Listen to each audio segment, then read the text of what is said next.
Video में आगे बढ़ने से पहले कृपया मेरे चैनल को लाइक एंड सब्सक्राइब करें।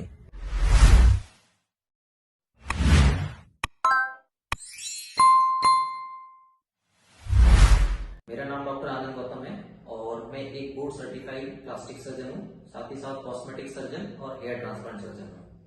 हमारे चैनल में नए हैं तो कृपया करके चैनल को लाइक एंड सब्सक्राइब करें। ये हिंदी भाषा में बनाया गया चैनल है और जो भी सामान्य मरीजों के लिए, सामान्य आदमियों के लिए है कि जो भी उनकी क्वेरी क्वेश्चंस हैं या उनके इन्फॉर्मेशन चाहिए उन्हें नॉर्मल प्लास्टिक सर्जरी के रिलेटेड, कॉस्मेटिक सर्जरी में, हेयर ट्रांसप्लांट में, तो आप मेरे चैनल को लाइक और फॉलो कर सकते हैं। इसमें हम विभिन्न प्रकार के जितने भी कॉस्मेटिक प्रोसेस वगैरह होते हैं उनको सिंपल भाषा में इसमें समझाने की कोशिश करते हैं और यदि लोगों की डिमांड होती है किसी और टॉपिक बनना तो हम उस पर बनाते रहते हैं। और आपको कोई भी क्वेरी करना हो या कोई क्वेश्चन हो आपके मन में या किसी प्रकार की जानकारी चाहिए हो तो आप मेरे कमेंट बॉक्स में कमेंट कर सकते हैं, मैं उनका सब बताऊँगा। तो चलिए वीडियो स्टार्ट करते हैं। हाय गाइस, मैं हूँ माही और आज हम आए हैं आदि केयर सेंटर और बहुत इंटरेस्टिंग चीज़ लेकर आई हूँ मैं आज आप सबके बीच में।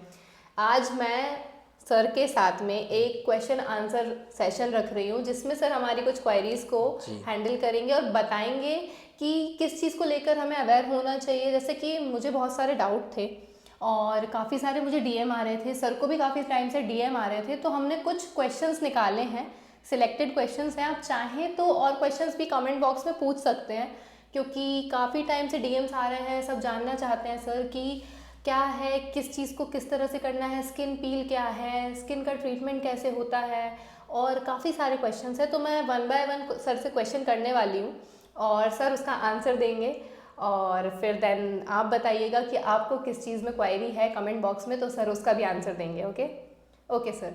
तो पहला क्वेश्चन ये है कि कॉस्मेटोलॉजी क्या है? बेसिकली कॉस्मेटोलॉजी कुछ नहीं होता है, कॉस्मेटिक सर्जरी है। ओके। कॉस्मेटिक सर्जरी एक ब्रांच है जो कि प्लास्टिक सर्जरी में आती है और डर्मेटोलॉजी में आती है। जो उसका मेडिकल मैनेजमेंट है वो डर्मेटोलॉजिस्ट में आके आता है और जो उसका सर्जिकल पार्ट है वो प्लास्टिक सर्जरी में आता है। इसके अलावा जो भी टर्म है कॉस्मेटोलॉजी, कॉस्मेटोलॉजिस्ट, इस तरह की मेडिकल टर्मिनोलॉजी में कोई भी शब्द नहीं है, ना कोई डिग्री है। तो ऑफिशियली अगर देखा जाए तो कॉस्मेटिक सर्जरी है, उसका मतलब है डर्मेटोलॉजिस्ट एंड प्लास्टिक सर्जन। इसके अलावा कोई भी जो भी अपने आप को कॉस्मेटोलॉजिस्ट कहता है, इस तरह की कोई भी डिग्री नहीं है, कोई भी एनएमसी की ऐसी कोई गाइडलाइन नहीं है। वो सब शॉर्ट कोर्स हैं जो उन्होंने 1 या 2 महीने के या 3 महीने के ट्रेनिंग सेशन कर ली हैं किसी के द्वारा या किसी को अटेंड कर लिया है, तो वो डिग्री नहीं कहलाती है। डिग्री सिर्फ डर्मेटोलॉजिस्ट एंड प्लास्टिक सर्जन के पास आती है। जैसे प्लास्टिक सर्जरी में कॉस्मेटोलॉजिस्ट कॉस्मेटिक सर्जरी है, इसके अलावा उसमें रिकन्स्ट्रक्टिव सर्जरी है, माइक्रोवेस्कुलर सर्जरी है, न्यूरोसाइकेट्रिक सर्जरी है उसमें। तो उसी की तरह एक कॉस्मेटिक सर्जरी उसकी ब्रांच है। प्लास्टिक सर्जरी बहुत बड़ी ब्रांच है तो उसका एक पार्ट है कॉस्मेटिक सर्जरी एडवांस। तो ये है पूरी कॉस्मेटिक सर्जरी की कहानी। ओके। और कॉस्मेटिक सर्जरी और हमारे जो प्लास्टिक सर्जन हैं इनका क्या रिश्ता है, मतलब क्या रिलेशनशिप हो सकता है इसके बीच में? देखिए, जो अगर हम रूल वाइज जाएं तो एनएमसी की या जो भी गाइडलाइंस होती है वो ये बोलती है कि जो भी प्रोसीजर या जो भी आप एक्वायर्ड करते हैं अपने पढ़ाई के दौरान, जो आपको पढ़ाया जाता है, आप वो प्रोसीजर कर सकते हैं। तो हमारे में और डर्मेटोलॉजिस्ट में दोनों की पढ़ाई में प्लास्टिक सर्जरी के साथ साथ कॉस्मेटिक सर्जरी का भी पार्ट होता है। जैसे उनके कुछ स्किन बीमारियां होती है उसका मेडिकल मैनेजमेंट उनके पास होता है। पर जो सर्जिकल पार्ट होता है, जैसे स्किन ग्राफ्टिंग करनी है, तो वो वाला पार्ट डर्मेटोलॉजिस्ट नहीं कर सकता, वो प्लास्टिक सर्जन करता है। तो हम दोनों के ही सिलेबस में हमारी प्लास्टिक सर्जरी एंड डर्मेटोलॉजी में कॉस्मेटिक सर्जरी का एक पार्ट है और एक हमारा एक अलग ही चैप्टर होता है रीसेंट एडवांस। तो लेज़र, पील और जितने भी तरह के नए एडवांस प्रोसीजर जो होते हैं वो प्लास्टिक सर्जरी में पढ़ाए जाते हैं और वो एनएमसी के द्वारा ऑथराइज्ड है। ओके। सर मैंने ना, जैसे बहुत सारे लोगों के डीएम्स आते हैं कि मैम स्किन पीलिंग में बहुत प्रॉब्लम होती है, स्किन पतली हो जाती है और लेज़र के भी साइड इफ़ेक्ट्स हैं, और अगर हम प्लास्टिक सर्जरी या फिलर्स करवाते हैं जैसे कि आजकल बहुत ट्रेंड में है, तो कि हम ये सब कराते हैं तो आफ्टर सम टाइम्स हमारे फेस पे, स्किन पे इस चीज़ का अफेक्ट होता है। जैसे कि हेयर का ट्रांसप्लांट है, कोई भी चीज़ हमने अगर कराई है तो वो ज़्यादा टाइम तक लास्ट नहीं करती है। और ज़्यादा, जैसे मैं पहले ट्रीटमेंट्स ले चुकी हूँ, तो कभी किसी ने मान लीजिए फिलर डाला है, तो अब मार्केट में हम जाते हैं, हमारा क्या होता है कि अगर हमने किसी चीज़ में थोड़ा अमाउंट खर्च किया है तो वो चीज़ थोड़ी लास्ट करे, थोड़ा टाइम तक रहे, बट कुछ तो ऑनेस्टली अपना बता देते हैं। जैसे आपने मुझे ऑनेस्टली बताया था कि मैम इतना टाइम होता है, इसके जी बाद चीज़ें डिज़ोल्व होती हैं। होती हैं। बट कुछ मार्केट में कुछ लोग ऐसे हैं जिनकी वजह से लोग बहुत गुमराह हो रहे हैं, अवेयरनेस नहीं है बेसिकली। तो हम किस तरह से इन चीज़ों को ले सकते हैं कि मतलब किस चीज़ का क्या साइड इफ़ेक्ट है और किस तरह से हम चीज़ों को हैंडल कर सकते हैं? देखिए, जैसा कि मैंने आपको पहले ही बताया ना कि इसमें बहुत सारे लोग हैं जो अवेलेबल हैं, जो अपना आपको कॉस्मेटोलॉजिस्ट बोलते हैं। तो सबसे पहले तो आप सही पर्सन का सेलेक्ट करें। आप सबसे पहले उसकी डिग्री पूछें कि वो प्लास्टिक सर्जन है या डर्मेटोलॉजिस्ट है। बाकी जो और लोग भी कर रहे हैं वो सब सर्टिफाइड कोर्स लेके कर रहे हैं इधर उधर से, वो कहीं से रजिस्टर्ड नहीं है, वो एनएमसी के हिसाब से अप्रूव नहीं है Okay. कि वो उन कोर्सेज को करके वो ऑथोराइज्ड हो जाए। तो वो आधा अधूरा ज्ञान होता है, इसीलिए उनके कॉम्प्लिकेशंस हैं, साइड इफ़ेक्ट हैं और उनके रिजल्ट नहीं मिलते, तो काफ़ी ज़्यादा पेशेंट डिसअपॉइंटेड होता है। तो टाइम और मनी दोनों का लॉस होता है। कई बार तो बहुत ज़्यादा सीरियस डिफेक्ट भी मिलते हैं। जैसे अभी आपने पढ़ा होगा, किसी ने जयपुर में हेयर ट्रांसप्लांट किया था, किसी डेंटल वाले ने, उसमें उस पेशेंट की डेथ हो गई थी, तो काफ़ी ज़्यादा वो बना। तो वो एक अधूरा ज्ञान होता है कि उन्होंने देख लिया। 4 दिन के देखने से आप कुछ नहीं कर सकते। जैसे आपने 4 दिन प्लेन देख लिया कि आप प्लेन उड़ा सकते हैं, ऐसा नहीं होता है। उसका 3 ईयर या 5 ईयर का जो भी उनका नॉर्म्स के हिसाब से कोर्स होता है, Okay. तो वो आप पूरा करेंगे तभी आप ऑथोराइज होंगे। आप 6 महीने का या 2 महीने का कोर्स करके आप ये नहीं कर सकते। तो अभी जो सबसे ज़्यादा कॉस्मेटिक प्रोसीजर्स हो रहे हैं वो है, एक तो अपना फिलर्स यूज़ होते हैं, जी। एक होता है बोटॉक्स। तो जी। हम 1 बाय 1 चालू करें। तो सबसे पहले मैं आपको फिलर्स एंड बोटॉक्स के बारे में बताता हूँ। देखिए, ये दोनों जो हुए इनके एक लिमिटेड टाइम पीरियड होता है, ये परमानेंट प्रोसीजर नहीं होते हैं। ओके। अप्रॉक्सीमेट जो टाइम गाइडलाइन बताई जाती है वो बोलती है 6 मंथ्स to 2 ईयर। ये वेरी करती है आपने कौन सा प्रोडक्ट यूज़ किया है, आपने कौन सी कंपनी का यूज़ किया है, उसका प्रिजर्वेटिव क्या है और उसको लगाया कैसे गया है। इसके साथ ही साथ पेशेंट्स की अडॉप्टेबिलिटी पर भी ये डिपेंड करता है कि उसका रिजल्ट कितना रहेगा। Okay. इसीलिए हम उसको ये बोलते हैं कि 6 मंथ to 2 ईयर। पर जैसे जैसे हम इसको रिपीट करते जाते हैं वैसे वैसे इसका ड्यूरेशन बढ़ता जाता है। जैसे अगर आपने फर्स्ट टाइम यूज़ किया है तो हो सकता है वो 6 मंथ लास्ट करे। Okay. अगर आपने उसको सेकेंड टाइम यूज़ किया तो हो सकता है वो 8 to 10 मंथ करे, और थर्ड टाइम में हो सकता है उसका ड्यूरेशन 3 ईयर या 2 ईयर हो जाए। तो उसकी ड्यूरेशन बढ़ती जाती है, पर ये दोनों लॉन्ग लास्टिंग नहीं होते, परमानेंट नहीं होते। हाँ, समय के साथ उसका जो ड्यूरेशन ऑफ इंटरवल है जो साइकिल का, वो बढ़ जाता है। ठीक है।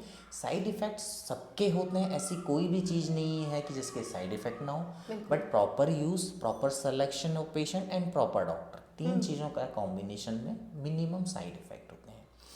इसके बाद आपने जो पूछा वो होता है केमिकल पील। देखिए, केमिकल पील्स बेसिकली जो मिथ्स है, जो अपने आप एडवर्टाइज़ किया जा रहा है, जो दिखाया जा रहा है, उसमें दिखाते हैं कि जैसे एक आप पील लगा देंगे और आपकी लेयर बाय लेयर वो निकलते जाएगी ऐसे बाय स्किन। आप जैसे कहते हैं पपड़ी टाइप में, या स्किन की जो डेड लेयर है, पर ऐसा नहीं है। हर तरह के पील अलग अलग होते हैं। 3 तरह के पील होते हैं बेसिकली। एक होता है सुपरफिशियल, एक होता है माइल्ड, और एक होता है डीप। ओके। तो जो सबसे माइल्ड वाला जो होता है वो सिर्फ 24 या 48 आवर के लिए वर्क करता है, और उसका इफेक्ट इंस्टेंट ग्लो के लिए किया जाता है। जो मैक्सिमम पार्टी है उसके लिए ग्लो किया जाता है। ओके। तो वो माइल्ड पील कहलाते हैं और उसमें कोई साइड इफ़ेक्ट नहीं है। जो सेकंड पील होता है वो थोड़ा सा डीप पील होता है।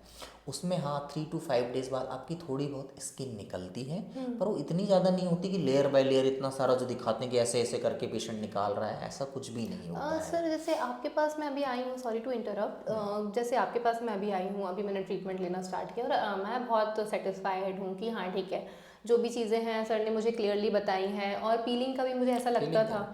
सो इसके पहले मैंने 1-2 जगह से पीलिंग वाला सेशन लिया है। तो वो होता है कि आपको एक नाइट क्रीम दे दी जाएगी, वो आप रात में लगाइए, देन उसके बाद आपको धीरे धीरे आपकी ऐसे स्किन निकलेगी हल्की फुल्की, तो वो दिखेगा जब तक ग्लो आएगा, कुछ महीने कुछ दिन तक होता है वो। जब आपने क्रीम्स लगाना बंद कर दी, आप सेम उसी जगह पर वापस पहुंच जाएंगे। तो ये चीज़ें हमारी स्किन को क्या पतला करती हैं और क्या हमारी स्किन की क्वालिटी खराब जो होती होती है है? ना वो सुपरफिशियल लेयर पे ही इफेक्ट करती है। मैंने बताया ना 3 तरह से। तो जो ऊपर वाला है वो माइल्ड स्किन का ही रहता है, तो ऊपर की लेयर को इफेक्ट करता है। बेसिकली इसका रोल होता है क्लीनिंग। जो उसकी डेड लेयर है जो नेचुरल तरीके से नहीं निकल रही हैं और जो उसके पोर्स ब्लॉक हो जाते हैं, तो केमिकल पील्स वो उस लेयर को हटा देता है, डेड लेयर को, जी। और उसकी वजह से स्किन के पोर ओपन हो जाते हैं। तो जो भी परमेबिलिटी होती है ऑक्सीजन की, और आप कोई भी ट्रीटमेंट्स ले रहे हैं, ड्रग्स इस्तेमाल कर रहे हैं, क्रीम्स ले रहे हैं, उनका पेनिट्रेशन अच्छे से होता है और उनका रिजल्ट अच्छे से मिलता है। इसमें जो थर्ड टाइप का जो पील होता है वो होता है डीप पील। उसमें पूरा स्किन बर्नआउट टाइप की हो जाती है। ओके। उसको हील होने में 1 मंथ लगता है। ओके। तो अलग अलग पील्स हैं, अलग अलग उनका कॉम्बिनेशन है, अलग अलग रेजिमेन है और अलग अलग इंडिकेशन है। ओके। आपको अकॉर्डिंग टू पेशेंट इंडिविजुअलाइज करना पड़ता है अपना ट्रीटमेंट कि इस पेशेंट के लिए ये ठीक है। तो हर एज के लिए अलग अलग आता है। और फिर वही bottom line, patient selection, doctor selection and product selection. तो सारा नॉलेज अब आपको किसी ने बता दिया कि ये एक पील उनने दिखा दिया, वो ट्रेनिंग सेशन में कराते हैं, वो आपको एक पील दे देंगे, सपोज ग्लाइकोलिक पील, उनने बता दिया कि इसको इतना लेना, ये मिक्स करना, उसको लगा देना, डेट्स ऑल। पर उसका इफेक्ट क्या है, वो किस लेयर में जा रहा है स्किन की, एपिडर्मिस में, डर्मिस में, उसका रिजल्ट क्या है, कितने दिन रहेगा, ये थ्योरी कोई नहीं पढ़ाता उनको। तो वो जस्ट डिमॉन्स्ट्रेशन है, आप उसको देख के मैकेनिकल आके करने लगते हैं। उनको नहीं पता होता डीप पील कितना है, कितना डैमेज करेगा, कुछ नहीं पता होता। तो इसीलिए वो उनको एक्सप्लेन नहीं कर पाते, पेशेंट को अच्छे से समझा नहीं पाते क्या रिजल्ट होगा। और फिर पेशेंट को बहुत ज़्यादा कन्फ्यूज़न होते हैं कि वो वीडियो ही देखते हैं, तो वो यूट्यूब से देखते हैं जब उन्हें यहाँ से नॉलेज नहीं मिलता है, और वो आधा अधूरा नॉलेज लेके फिर वो आके हमसे भी वही इंक्वायरी करते हैं कि हमारी डेड लेयर ऐसे निकलेगी, कितने दिन बाद निकली, कब तक निकलेगी, मैं कराने के बाद पार्टी में जा सकती हूँ क्या, वहाँ तो स्किन नहीं निकलेगी। तो ऐसा कुछ भी नहीं है पील में। अभी उसके बाद आ रहा है लेज़र का। देखिए लेज़र बहुत वाइड टॉपिक है लेज़र। आप लेज़र में ये नहीं कह सकती एक लेज़र इसके लिए, लेज़र के हर जगह के अलग अलग इंडिकेशन है। जी। जैसे सबसे कॉमनेस्ट अभी चल रहा है लेज़र हेयर रिमूवल। ओके। तो लेज़र हेयर रिमूवल के लिए डायोड लेज़र ही यूज़फुल होती है। उसमें भी बहुत सारे वेरिएंट्स होते हैं, उसमें उसकी फ्रीक्वेंसी होती है, उसकी क्वालिटी होती है, तो उस पर भी रिज़ल्ट काफ़ी ज़्यादा वैरी करता है।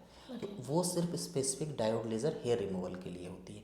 अब बहुत सारी मार्केट में एफडीए अप्रूव्ड है, अवेलेबल हैं, तो जो भी गवर्नमेंट नॉर्म के हिसाब से और प्रोडक्ट सेफ्टी के हिसाब से एफडीए अप्रूव्ड मशीन्स होती हैं। मींस वो एक सर्टेन रूल्स एंड नॉर्म्स के बाद ही मार्केट में आई हैं कि यस वो पेशेंट के लिए सेफ है। पर कॉस्ट फैक्टर के लिए कुछ लोग कम फैक्टर में करने लगते हैं कि कॉस्ट फैक्टर कम पड़ जाए, तो एफडीए अप्रूव मशीन नहीं लेते, तो फिर उसका रिजल्ट नहीं मिलता है, कॉम्प्लिकेशंस होते हैं। तो लेज़र में भी यही सब चीज़ें मैटर करती हैं। तो लेज़र में आप टैटू रिमूवल करा सकते हैं, उसके लिए क्विसिच होती है। स्किन रीसरफेसिंग के लिए CO2 लेज़र होती है, वो भी बहुत सारे टाइप्स हैं उनमें, पीको लेज़र है, क्विसिच है, एनडीयाग है, IPL है, डायोड है, CO2 फ्रैक्शनल है। तो multiple level of laser surgery available. पर जब तक आपको उसकी थ्योरी पता नहीं होगी, उसका प्रैक्टिकल इम्प्लीकेशन पता नहीं होगा, तब तक आप उसका सही यूज़ नहीं कर सकते। बस एक लेज़र है, हमें लेज़र कराना है, और कोई भी लेज़र उठा के कर देता है, और या टेक्नीशियन आया, उससे हमने मशीन ली, उसने बता दिया सर हमने सेटिंग कर दी, आप तो ऐसे ऐसे चला देना। That is not a practice and not a cosmetic surgery. Right. तो नंबर ऑफ अपने 6 to 7 टाइम की तो लेज़र मैंने आपको बता दी। फिर हर की अलग फ्रीक्वेंसी, हर का अलग एनर्जी लेवल पेशेंट्स के हिसाब से, उनका यूज़, उसका इंडिकेशन सब कुछ अलग है हर लेवल में। यानी आपके लिए मैं लेज़र करूँगा अलग है, किसी और के लिए करूँगा उसके लिए लेज़र अलग, एज वाइज है, स्किन टाइप पे भी अलग अलग लेज़र का अलग अलग तरीके से उसकी एनर्जी सेट किया दी। फिर हमको किस लेवल पर करना है, एपिडर्मिस पे करना है, डर्मिस पे करना है, तो उसमें थिकनेस रहती है 0.1, 0.2, 0.3, 0.4, 0.5। आपको किस लेयर में पेनिट्रेट करना, तो जब तक आपको उसकी पूरी थ्योरी पता नहीं होगी कि हमको डर्मिस पे जाना तो हमको 1.5 लेना है, 2.5 लेना है, या हमें सुपरफिशियली करना है तो हमें सिर्फ 0.5 या 1 पे वर्क करना है, ये सब आपको टेक्निकल नॉलेज नहीं मिलती। तो इसीलिए आपको मैंने कहा ना कि जिसके सिलेबस में है और जिसको इसका डीप नॉलेज है वही इसका सही इस्तेमाल कर सकता है। बिल्कुल। तो लेज़र हो गया हमारा, फिलर्स और बोटॉक्स हो एक गए। क्वेश्चन और था कि लेज़र को लेके जैसे होता है कि हेयर रिमूवल के लिए आजकल बहुत ज़्यादा उसका भी ट्रेंड Common बहुत use है। ज़्यादा है, तो उसके लिए कितने सेशंस लेने होते हैं और उसका कोई साइड इफ़ेक्ट है या नहीं, और कब तक हमें वो हमारा कितने टाइम तक वर्क करता है, ये भी आप थोड़ा सा बता दीजिए। देखिए नॉर्मली कोई भी लेज़र प्रोसीजर जब किया जाता है तो हम मैक्सिमम जो साइकिल्स बोलते हैं 3 to 5।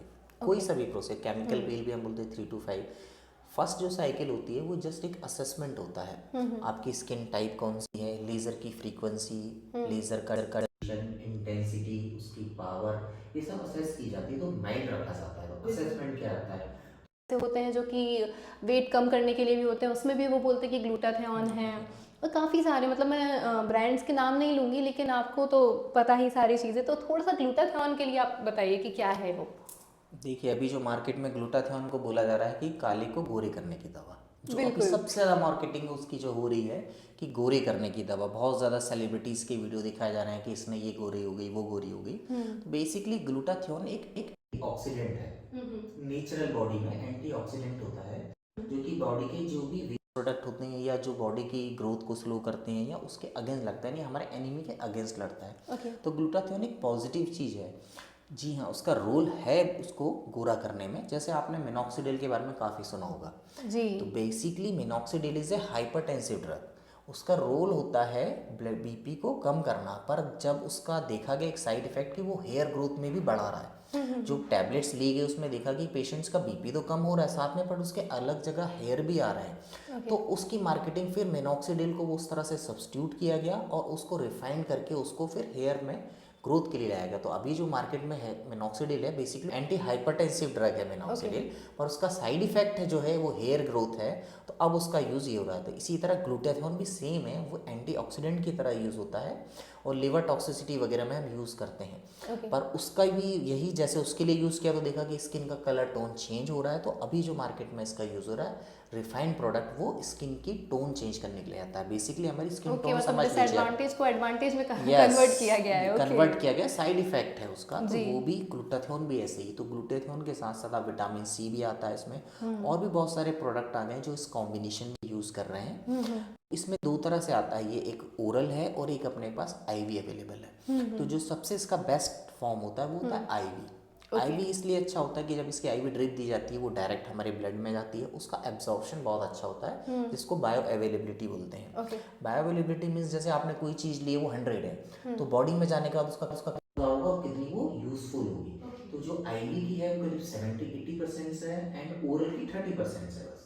तो ओरल बहुत ज़्यादा इसका यूज़ नहीं होता है। हाँ, बस आप जब कंटिन्यू कर रहे हैं आईवी का और आपने उसकी साइकिल ले ली है, तो आप उसको मेंटेनेंस डोज के लिए आप ओरल टैबलेट्स ले सकते हैं। बेस्ट फॉर्म है इसका ग्लूटाथियोन।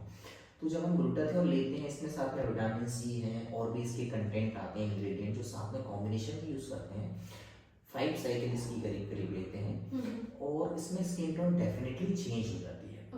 खासकर बहुत ज़्यादा वाइट है तो उसमें तो इफेक्ट नहीं दिखता है, बट जो एक मीडियम जो हमारा कलर है स्किन टोन का, वो +1 जरूर आ जाता है उसमें, आपको ब्यूटी दिखने लगती है। और जैसे मैंने बताया कि वो एंटीऑक्सीडेंट भी होता है, तो नेचुरली वो बॉडी के जितने भी टॉक्सिन प्रोडक्ट है उनको निकालता है, तो स्किन आराम से ग्लो करने लगती है। तो मेरा रिकमेंडेशन है आप उसकी 5 डोज लीजिए और हर 6 मंथ या 1 ईयर में एक इंटरवल डोज लेते रहिए कंटिन्यू। तो आप गोरे हो या ना हो, पर आपकी बॉडी नेचुरल जरूर जो है लुक जो आएगा वो डेफिनेटली जरूर आएगा, क्योंकि वो एक एंटीऑक्सीडेंट की तरह और उसके रिजल्ट काफ़ी ज़्यादा अच्छे हैं। और उसके बाद में आप उसके कंटिन्यू आप ओरल मेडिकेशन साथ में ले सकते हैं मेंटेनेंस थेरेपी के लिए। तो उसका रिजल्ट बहुत ही ज़्यादा अच्छा है और लेना चाहिए उसको बिल्कुल। ओके। और सर जैसे ग्लूटाथियोन के मैंने सुना है कुछ साइड इफेक्ट्स है, मतलब कुछ लोगों की ऐसी चीज़ें, ऐसी क्वेरीज भी आई थी कि हमने जब उसकी टैबलेट लेना स्टार्ट की तो हमारी बॉडी का वेट कम हुआ। किसी ने बोला कि नहीं हम गोरे तो हो गए, पर कुछ टाइम के बाद ऐसा हुआ जब हमने उसे छोड़ा तो वो स्किन टोन वापस उसी में चला गया। नहीं, मिथ्स है ये तो कि वेट कम होता है। अगर इसका वेट कम हो रहा होता तो डेफिनेटली इस ड्रग का दूसरा साइड इफेक्ट होता है कि वेट कम होना, और उसका मार्केट में रिफाइन करके वेट रिडक्शन टैबलेट्स भी उसके आ गए थे। तो ऐसा नहीं, सी कोई साइंटिफिक स्टडी नहीं है। कोई भी ड्रग जब मार्केट में आती है तो उसकी 100% स्टडी होती है। तो इसी तरह इसकी भी स्टडी हुई है, इसका ऐसा कोई साइड इफेक्ट नहीं है, नहीं तो अब तक ये पब्लिश हो गई होती है और इसका यूज सेकंड यूज आ चुका होता है वेट रिडक्शन टैबलेट्स के लिए। पर ऐसा नहीं है। और जो इसके कह रहे हैं साइड इफेक्ट, और कोई इसके साइड इफेक्ट नहीं है। हाँ, टोन आप बोल सकते हैं कि वापस आ जाती है, पर ऐसा नहीं +1 अगर हुई है तो पूरा तो नहीं, हाँ 30% तक रिमेनिंग रहती है। पर अगर आप इसके मेंटेनेंस डोज लेते रहेंगे तो हो सकता है कि वो आपकी टोन बनी रहे। इसीलिए आपको 6 मंथ या 1 ईयर के इंटरवल पे एक डोज आप ले सकते हैं, कोई उसका लॉस नहीं है। और दूसरा उसका एडिशनल बेनिफिट है कि वो एंटीऑक्सीडेंट है, तो बॉडी में तो वो कुछ ना कुछ एक्स्ट्रा दे ही जाएगी ना। अगर मान लो प्लस नहीं है, उसने स्किन टोन आपकी नहीं है, पर कुछ प्लस तो दे ही जाएगा ना, वो एक एडवांटेज ही है। ओके, अब सर एक लास्ट क्वेश्चन है, और लास्ट क्वेश्चन ऐसा है जैसे आपने मुझे कुछ सजेशंस दिए थे कि अपना शेड्यूल थोड़ा चेंज करना है, आज की जो लाइफस्टाइल है उसके अकॉर्डिंगली, कि स्ट्रेस कम लो, ट्राई करूँ कि मेडिटेशन करूँ। तो आपने मुझे बहुत सारी चीज़ें बताई कि स्किन केयर के लिए, हेयर के लिए, क्योंकि आजकल तो हेयर फॉल हेयर आपको पता फॉल है हो कि रहा बहुत ज़्यादा है, और भोपाल की पब्लिक तो वैसे भी ये कहती है कि भोपाल का पानी अच्छा नहीं है, है। अच्छा नहीं है। तो बिल्कुल ये चीज़ मुझे आपसे थोड़ा सा अवेयरनेस इसमें भी चाहिए कि हम क्या कर सकते हैं अपने लिए, और किस तरह से हम स्ट्रेस को कम कर सकते हैं, स्किन को अच्छा रख सकते हैं, हेयर को अच्छा रख सकते हैं, और किस तरह से पॉजिटिव रह सकते हैं, क्योंकि आप बहुत पॉजिटिव हैं। जब जब मैं आपके पास आती हूँ और आपके क्लिनिक पर होती हूँ, आप हैं, रक्षा हैं, तो इतना पॉजिटिव ऑरा है यहाँ का कि मुझे ऐसा लगता है कि हाँ, यहाँ आके मुझे थोड़ा सा कम स्ट्रेस होता है, और मुझे मेरे कुछ क्वेश्चंस के आंसर भी मिल जाते हैं हमेशा। तो सर प्लीज, एक ये लास्ट क्वेश्चन है, उसके बाद हम सेशन को एंड करते हैं, फिर हम दोबारा कंटिन्यू ठीक करेंगे। है। देखिए, एज और एजिंग, एजिंग मीन्स होती है जैसे जैसे हम हमारी एज बढ़ती है, हमारे प्रोडक्ट्स जो हैं वो कम होने लगते हैं बॉडी में। जैसे आप सिंपल से एक कार लीजिए, आप नई, तो उसमें भी एक टाइम के बाद आपको सर्विसिंग की ज़रूरत पड़ती है और उसका मेंटेनेंस करवाना पड़ता है। इसी तरह हमारी जो स्किन होती है उसको भी एक मेंटेनेंस की ज़रूरत होती है। जैसा कि आपको पता है कि हमारी बॉडी में 70% करीब वाटर होता है, तो आप पूरा काफ़ी टाइम तक उसको पानी पिएं। दिन भर में कम से कम 8 से 10 ग्लास पानी पिएं। और जो स्किन के प्रोडक्ट्स होते हैं जिनसे स्किन बनती है, जैसे कोलेजन है, हाइलोरेनिक एसिड है, और रेटिनॉल है, निकोटिनामाइड है, तो इन सब के सप्लीमेंट आपको एक एज के बाद लेने पड़ते हैं अपनी स्किन को अच्छा रखने के लिए। क्योंकि जैसे जैसे एज बढ़ती है, एजिंग बढ़ती है, ये सब हमारी बॉडी में कम होने लगते हैं। तो आपको ये सब प्रोडक्ट लेने पड़ेंगे, बस क्वालिटी अच्छी हो, और कब लेना है, किस टाइम लेना है, इसका अच्छे से ध्यान रखें।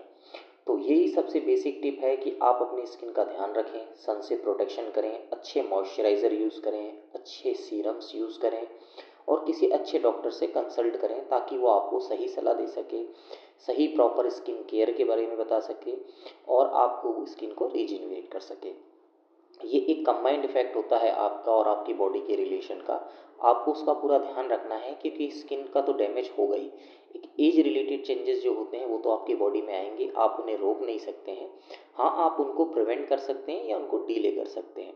तो ये सब चीज़ें हैं जो आपको ध्यान रखना है, अच्छी तरह से अपनी स्किन की केयर करना है, तो आप एजिंग को थोड़ा सा डीले कर सकते हैं और अपने आप को हाइड्रेट रख सकते हैं और अपना लुक बहुत अच्छे से रख सकते हैं। देखिए, सारा सब कुछ पर्सनैलिटी का होता है, स्किन का होता है और लुक का होता है। जैसे कि अभी नई पर्सनैलिटी, नए वर्ल्ड में आप देख ही रहे हैं कि आपको बहुत ज़्यादा एक्टिव रहना पड़ता है, अपने आप को फिट रखना पड़ता है। इसी तरह आपकी स्किन को भी आप फिट रखेंगे तो आपका इंप्रेशन बहुत अच्छा पड़ेगा और आप अपने आप को काफ़ी कॉन्फिडेंट फील करेंगे। तो बेसिकली ये सेल्फ कॉन्फिडेंट है, सेल्फ केयर है और सेल्फ बिलीव है। बस किसी अच्छे डॉक्टर का आपका साथ हो जो आपको सही गाइड कर सके। बस मेरी आपसे यही है कि आप इस चीज़ का बिल्कुल ध्यान रखें और स्वस्थ रहें, सुरक्षित रहें।